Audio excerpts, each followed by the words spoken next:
Recording studio Patna.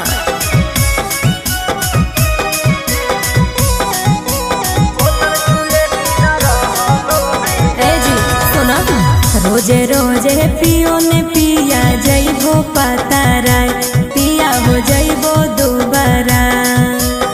रोजे रोजे पियो ने पिया जइबो पतारा पिया हो जइबो दोबारा। हॉर्लिक्स टॉनिक पिलाइबो हमें नैहर से मंगवा। हाय रे हाय दारू पीले बिना रहलो नहीं जाए। हाय रे हाय बोतल छूले बिना रहलो नहीं जाए।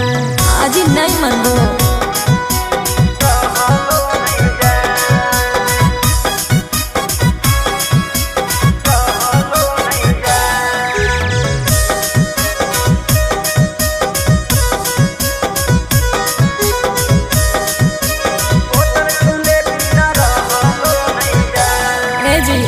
बेची देना गहना जेवर बेचला कंगना ए पिया।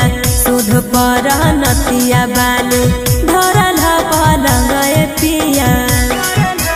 बोला गढ़ाई देबो गहना जेवर कि न देबो कंगना गे धनी। छोड़ाई देबो नथिया वाली मंगाई देबो पलंग गे धनी। कौन सोहतिनिया के फेरा में तो गेल भूला।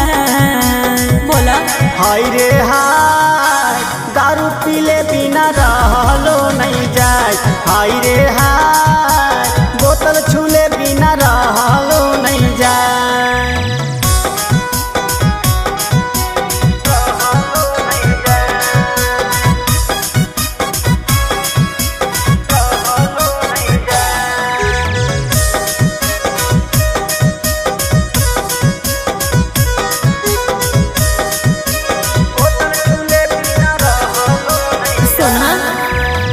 पहले से ज्यादा तोहर गेलो बदल मान हो आहो। कहियो नहीं छुए छ हमर 16 के बदन हो आहो। बोला ए जी कहियो नहीं हमारा ऊपर करही फिक्रिया गे धनी। खटी खटी गल जाहो हमारो शरीरिया गे धनी। आहो वाल्मीकि पंकज तू बुझा मजा।